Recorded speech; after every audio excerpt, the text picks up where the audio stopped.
Peace and Pan-Africanism, peace and Pan-Africanism. I'm about to go and head out and do my interview with Brother Nick Cannon, but before I head over to Council Culture, I want to speak to you guys about a very serious issue in our community.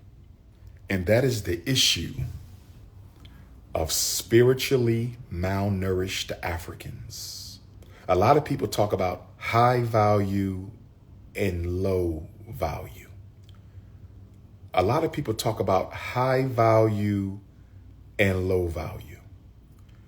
I don't operate in the dichotomy of high value and low value. I don't operate in that dichotomy. I operate in the dichotomy when observing other Africans. I operate in the dichotomy of spiritually emancipated and spiritually malnourished. That is the continuum that I'm looking at you. That is the lens I'm using through which I'm looking at you. Are you spiritually emancipated or are you spiritually malnourished? Because if you are spiritually emancipated, I don't have to worry about trauma. I don't have to worry about jealousy. I don't have to worry about envy. I don't have to worry about selfishness. I don't have to worry about narcissism. I don't worry about competition, attention seeking. When you are spiritually emancipated, I don't have to worry about that.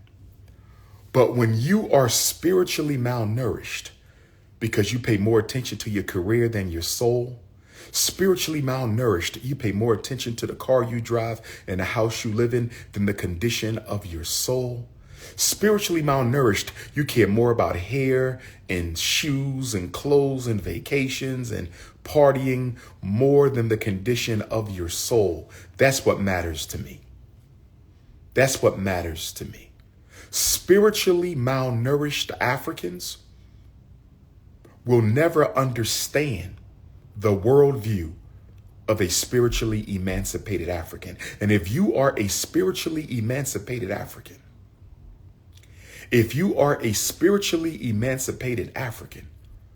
it's going to be difficult for you to coexist with a spiritually malnourished African.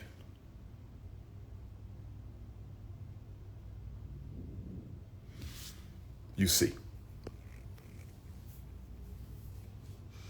spiritually malnourished Africans, they are trapped in a world of constantly craving attention and various needs and wants. Their whole life is about needs and wants, fears and worries. Spiritually malnourished Africans, they care what people think about them. They care about how people see them. They care about how they come across to other people. Don't get me wrong. It's okay to have a little bit of a social IQ.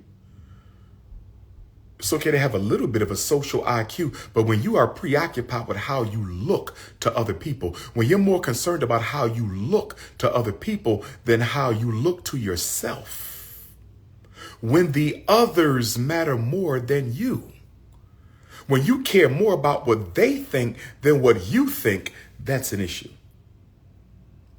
Some of you live in spiritually malnourished families.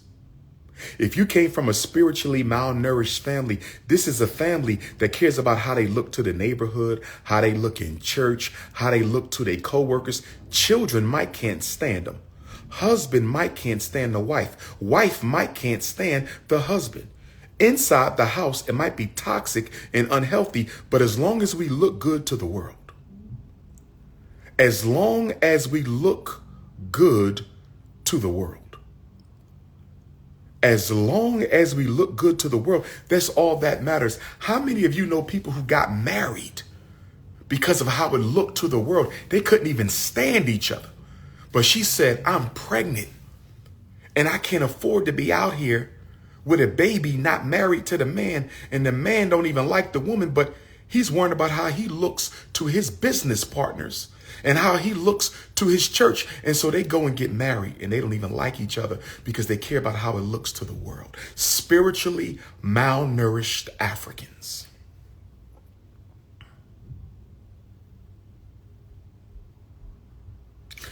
Let me say this to you. If you are on the spiritual journey, if you are on the spiritual path, and it don't matter what religion you use to get there, the road does not matter.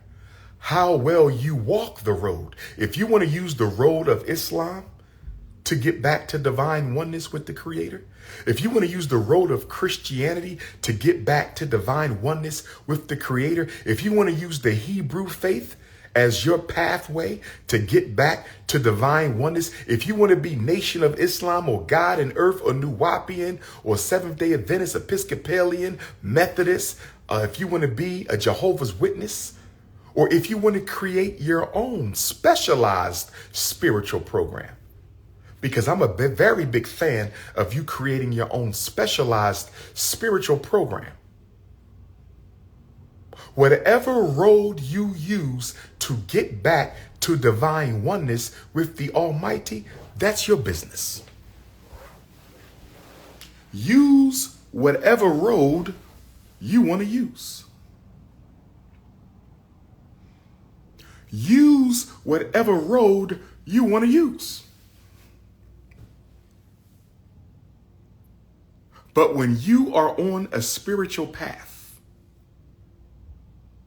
you will care more about what you think, less about what the world thinks.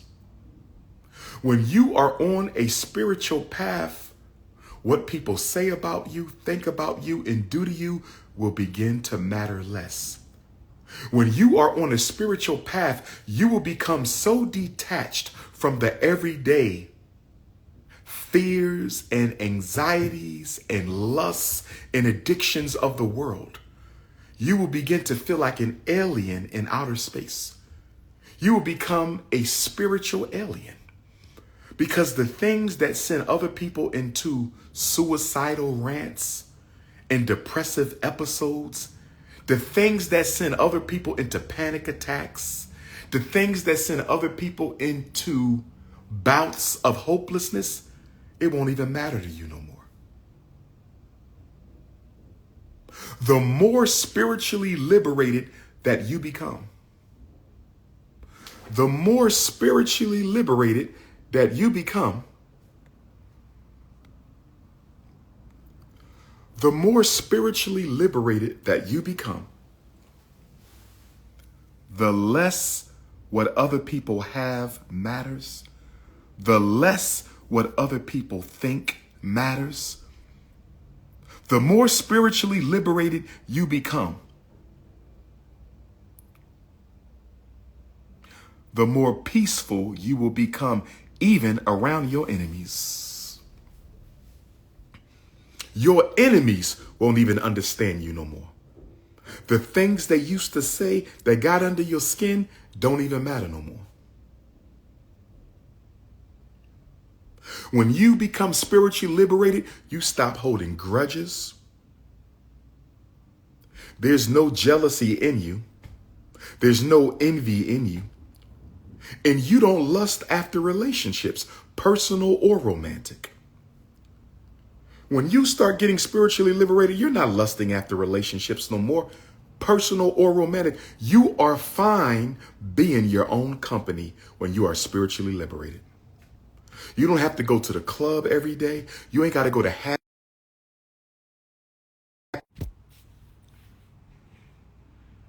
Spiritually liberated people are the most peaceful people on earth. They have nothing to prove, nothing to gain.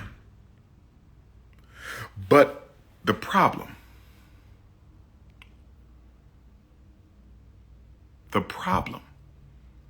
is a lot of people who are close to spiritual liberation. A lot of people who are close to spiritual liberation have spiritually malnourished people in their lives that they care about. And one of the toughest things as a spiritually liberated African to do is to leave behind spiritually malnourished Negroes who don't want to grow. Your husband don't want to grow. Your wife don't want to grow. Your son, your daughter, your aunt, your uncle, your mother, your father, your best friends, your frat brothers, your sorors, your church family, they don't want to go. You're ready to go to the next level. You are knocking on the spiritual door of going to the next level of your God consciousness. But you got people you love who you don't want to leave. And so now you're about to sacrifice your spiritual growth.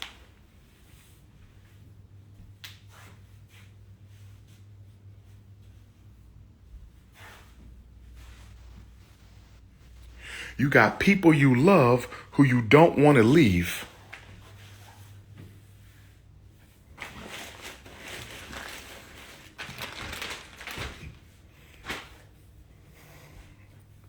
And now you're about to sacrifice your spiritual growth because you feel guilty. You feel guilty prioritizing your own spiritual needs. You feel guilty prioritizing your own spiritual needs.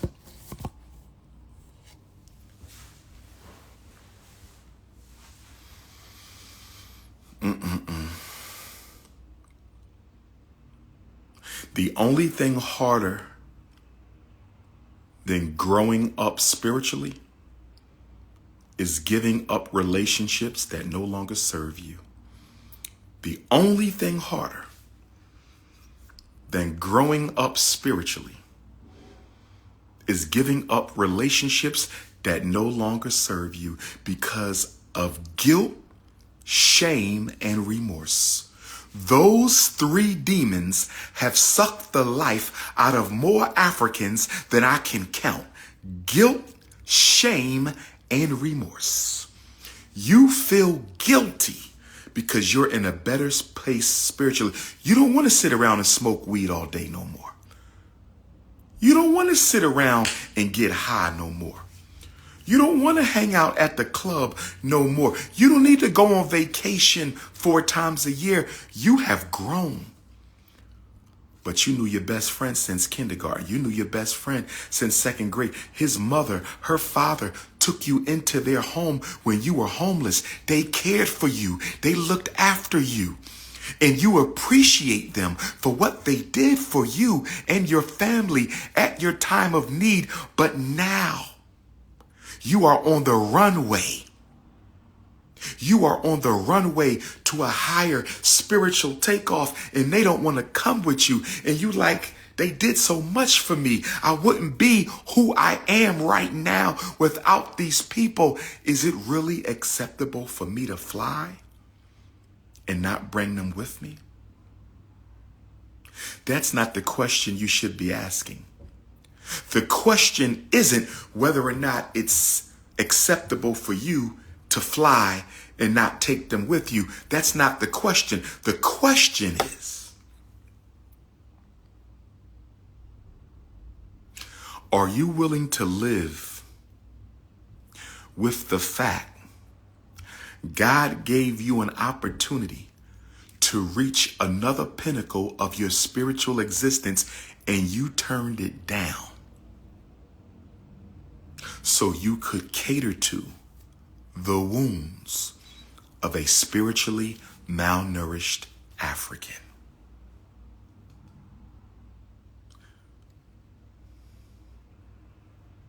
High value, low value, that means nothing to me. Are you spiritually liberated or are you spiritually malnourished?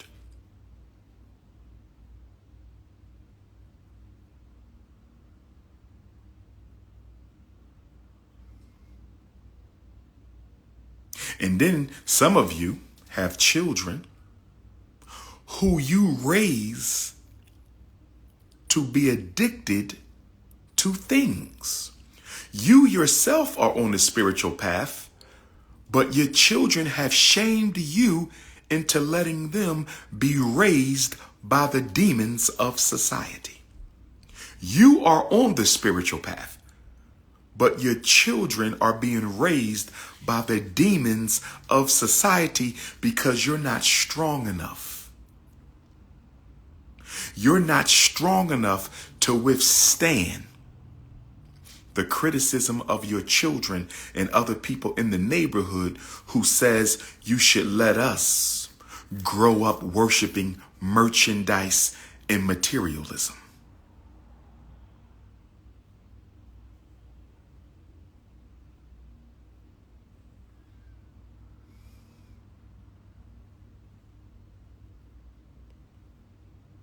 See, spiritual work is more than religious beliefs. Spiritual work is more than religious beliefs. Religion can be a bridge. Religion can be a destination. For some people, religion is a destination. That's where they're going to be forever, tied to their religion. Other people, it's a bridge. For me, the religion of Islam, a beautiful religion, it was a bridge. I had spiritual needs that religion could not fulfill. It doesn't make anything wrong with the religion. It doesn't make anything wrong with me. But for my destiny in this life, for the spiritual nutrition that my soul required, I had to go beyond Islam. It was more I needed. The fasting, the prayers, the shahada, the charity, reading the Quran, the Jumu'ah, all that was beautiful. But my spiritual DNA needed more nutrition than I could suck out of that religion. Nothing's wrong with the religion. Nothing wrong with me. I needed something greater, and I found it. Some of you are in the church. You crave something more than the church. You're like, this ain't enough for me no more. I need something deeper, more profound. I'm ready to talk to my ancestors. I'm ready to take the hand of my ancestors and let them lead me to God. I'm ready to take the hand of my ancestors and let them lead me to God. I'm ready to take the hand of my ancestors and let them lead me to God. But I feel guilty about leaving the church.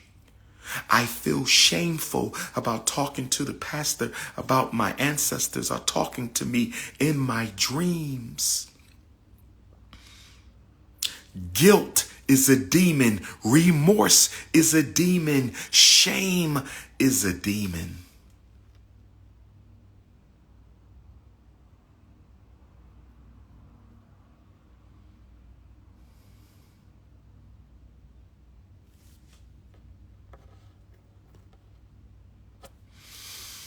Brothers and sisters,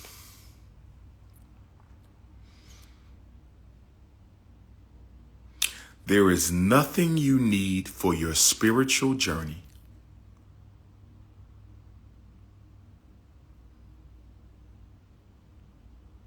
that can be found outside of you. Everything you need for your spiritual journey is inside. You don't need anything outside.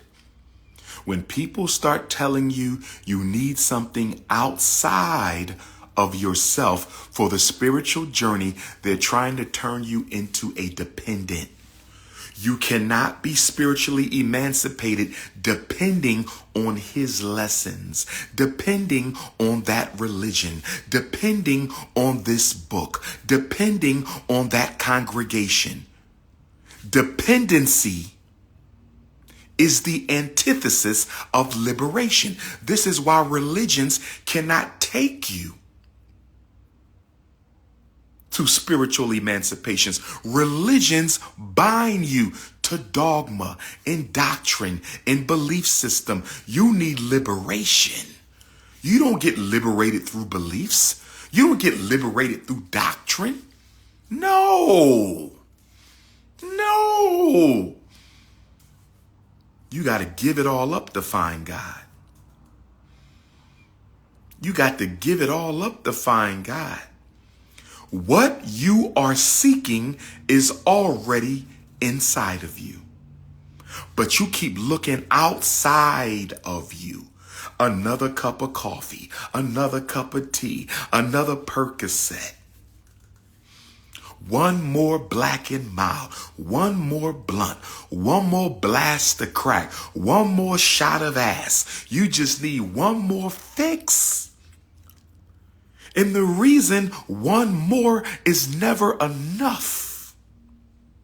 The reason one more time is never enough is because an addiction is never satisfied. An addiction is never satisfied.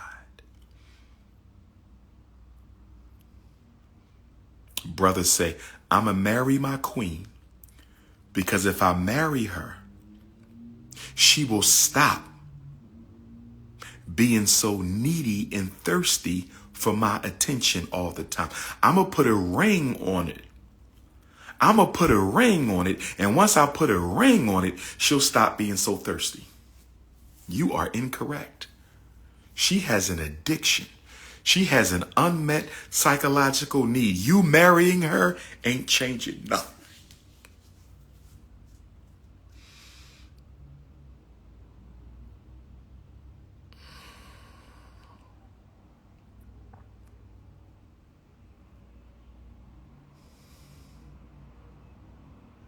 No one suffering an addiction, by definition, can be spiritually liberated. I'm spiritually liberated, but I'm still addicted to these cigarettes. Then you're not spiritually liberated. When you're spiritually liberated, you need no thing. When you are spiritually liberated, you need no thing to be at peace. You need no thing to be at calm. You don't need nothing outside of you when you are spiritually liberated. When you see these religious leaders talking about, I found God, but I'm still addicted to crack. I found God, but I'm still addicted to food. I found God, but I'm still addicted to marijuana. I found God, but I'm still addicted to liquor. You haven't found God. You simply think you have. Do you know why the Buddhists, and Buddha was a black man, you know why the Buddhists, strict traditional Buddhists, they don't have a job, they don't work, a lot of them don't have homes, they live off Mother Nature, and they only eat what people give them freely. They exist off charity. The reason why the Buddhists, while Buddha told his followers, go with what you have, don't worry about tomorrow. He wanted to make sure they had no fear of want, because any fear is an obstruction from the spiritual path. So Buddha made sure. He said, y'all not believing in no religion? We not building up no financial empire, because Buddha said the only thing you can be guaranteed of in this world, the only thing you can be guaranteed of in this world is change and transformation. Everything changes. Everything transforms. Everything changes. Everything transforms. So if everything changes and everything transforms, why are you not allowed to grow beyond the church? Why are you not allowed to grow beyond the masjid? Why are you not allowed to grow beyond the fraternity? Why are you not allowed to grow beyond the sorority?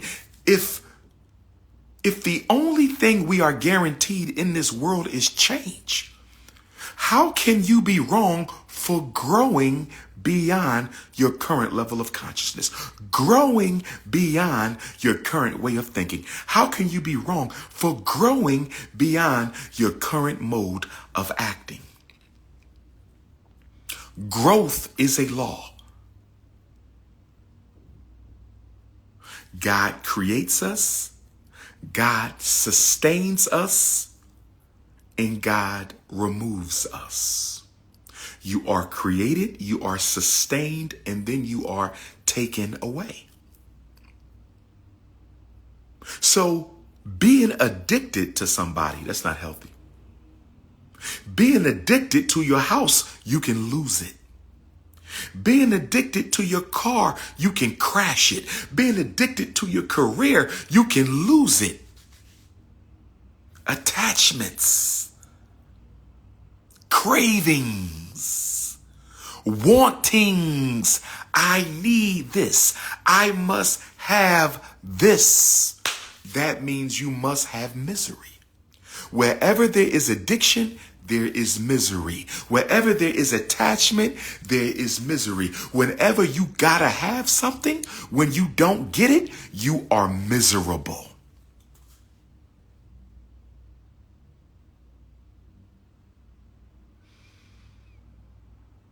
Why do we have so much addiction in the African world? Why do we have so much addiction in the African world? Because black people are not ready to face their fears, their shames, or their sins. Black people are not ready to face their fears, their shames, or their sins. You smoking to distract. You dating to distract. You chasing money to distract. You chasing your business to distract.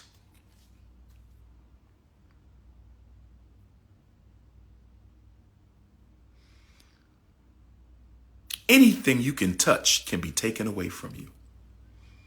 Anything you can touch can be taken away from you. Your loved ones, you can touch them. They can be taken away from you. Your car, you can touch it. It can be taken away from you. Your business, you can touch it. It can be taken away from you. Nothing wrong with family. Nothing wrong with a nice car. Nothing wrong with your business. Nothing wrong with saving money. But when you are attached, when you are addicted to your girlfriend, addicted to your husband, addicted to the fraternity, addicted to the car, addicted to the business, addicted to the money, it is the addiction that will be your downfall. Because everything transforms and is taken away from us. Every day you breathe, you closer to the day you will die. Every day you breathe, you closer to the day you will die. So the point is not to be morbid. The point is not to be pessimistic. The point is to say, since I really own nothing, because it can be taken away. If you can lose it, you don't own it. I got 25 properties. If you can touch it, you can lose it. You really don't own it. It belongs to the universe. It belongs to the universe. You can lose it. You really don't own anything and you really don't control anything. When you embrace those two truths, you really don't own anything and you really don't control anything. When you understand that, you stop trying to control people. See, the reason we try to control is because we have no control. Y'all see that? The reason we try to control is we don't have no control. He always want to control where I go. He always calling my friends. He always coming to the job. He can't control you. Control is impossible. So he tries to over control you because he has a fear of losing you. We always try to over control that which we are afraid to lose. And the over controlling pushes the person out of your life anyway, because nobody wants to be a slave. Nobody wants to live in bondage to another people's needs. You don't own your life either. You could walk outside and get hit by a car. Your life is not yours. Everything belongs to the Creator. Everything belongs to the universe. You're just passing on through. And when it's time for you to leave, you're going to leave everything you have behind. Nothing's going with you to the land of the ancestors. Nothing I have, nothing Oprah has, nothing Jay-Z has, nothing Bill Gates have, Joe Biden, nothing is going with you. It doesn't belong to you. It belongs to the universe. And when you die, you will find that out.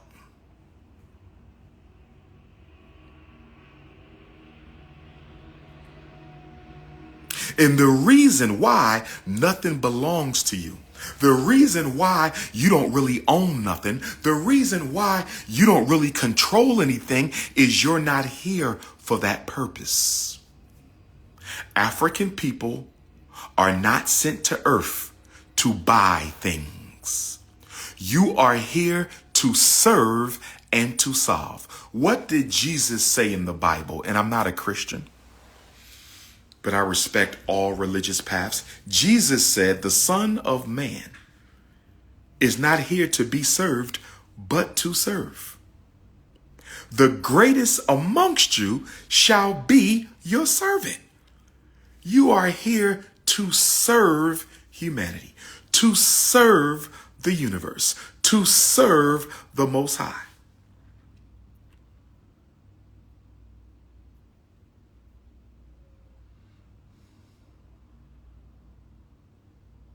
Service. My life, and we can all get better, so can I. Service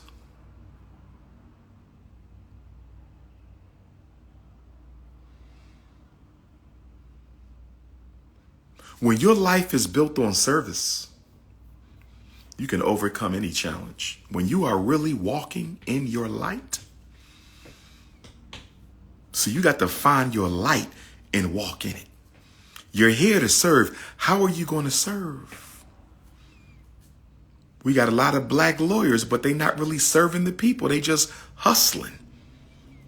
We got black politicians, but they not serving the people. They just hustling. We got black entrepreneurs, but they not saving the people. They just hustling. We got black churches, but they not serving the people. They just hustling. It is hard not to be blessed when you are of service to others. It is hard. It is hard not to be blessed when you are of service to others.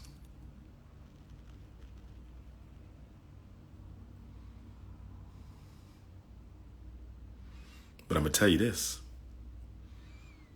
The closer you get to God consciousness, the more the devil will try to distract you. The devil is going to test you.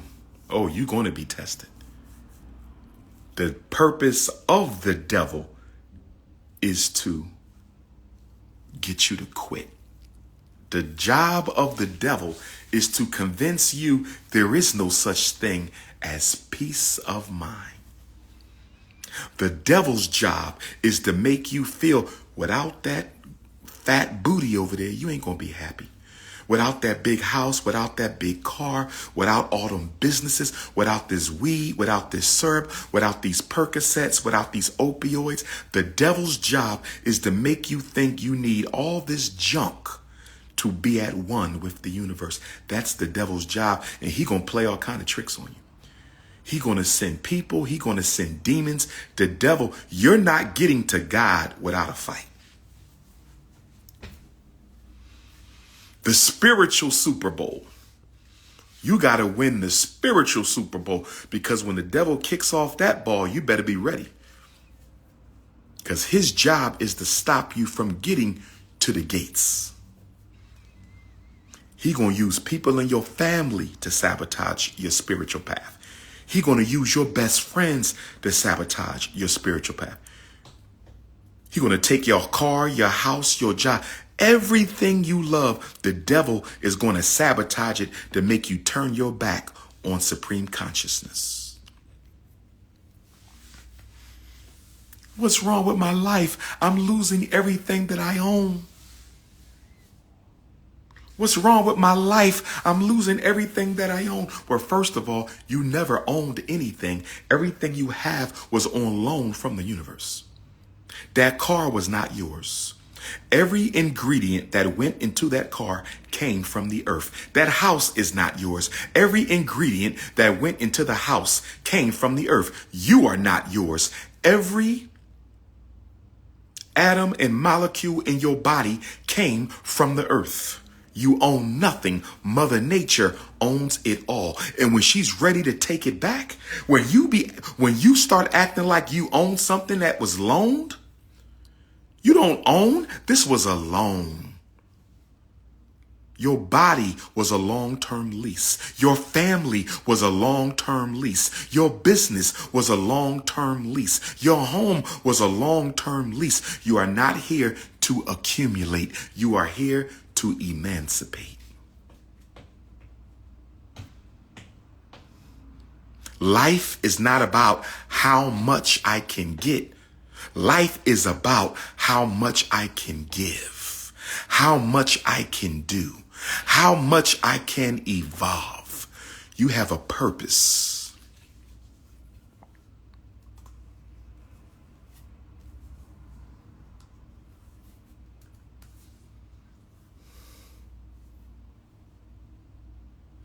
And the more space you have to live, the better your quality of life. The irony of rich people, the irony of the wealthy. And by the way, there's no correlation between wealth and happiness. There is no correlation between wealth and happiness. Money is a tool. Yes, we need money. Yes, we need money. Yes, we need money. Money is a tool to be used to build peace of mind and to help other people build peace of mind. But the irony of the wealthy is they're no more happier than anyone else.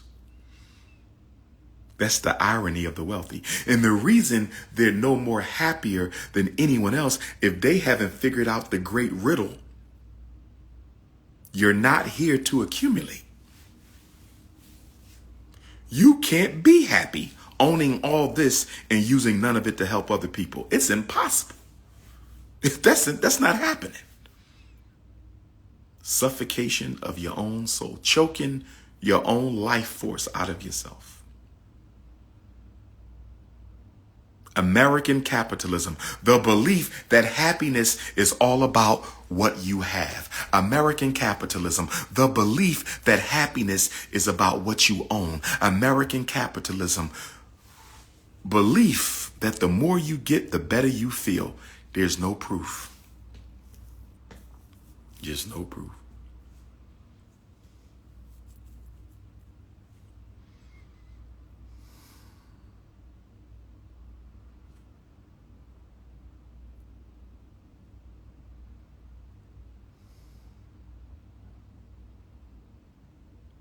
This is why rich black people, if you notice, they have ADHD. Rich black people got ADHD. They always doing something. I'm throwing a party. I'm doing this. I'm doing that. I bought this. I bought that. Have you noticed how hyperactive rich black people are? They never at chill. They've never chill mode. You got all this money, but you never chill. Why are you always going somewhere, doing something? Because if they stop and sit down, rich black people are scared of solitude. Rich black people are not interested in going into a room by themselves and just sitting there in the dark for a couple hours. They don't want to do that. Because if they sit down long enough, they will realize how unhappy they really are. See, the reason rich black people stay active, they have millionaires ADHD, is because they're not happy at all. So they got to constantly distract themselves with cars and clothes and planes and parties and vacations, because if they ever sat the hell still, all their problems would show right up in front of them. Running away from themselves, that's all they do. Party, party, party, party, party. I've been to 30 parties in 30 days. 30 parties in 30 days. What are you running away from? Shopping every day. Why are you shopping every day? Because you're unhappy and you're trying to distract yourself from yourself.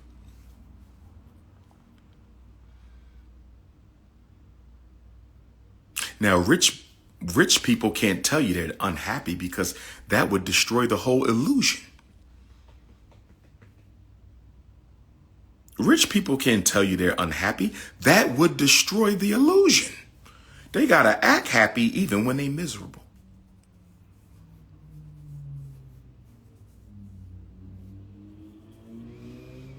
They had to act happy even when they were miserable. So to my brothers and my sisters out there, to my brothers and my sisters out there,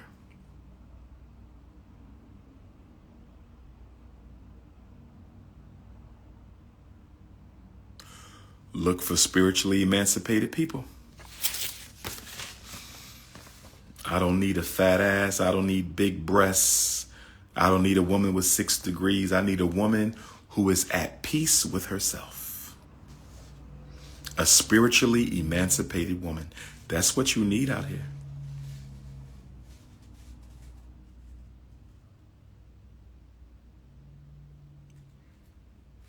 This is your brother King Kong Consciousness from Los Angeles, California.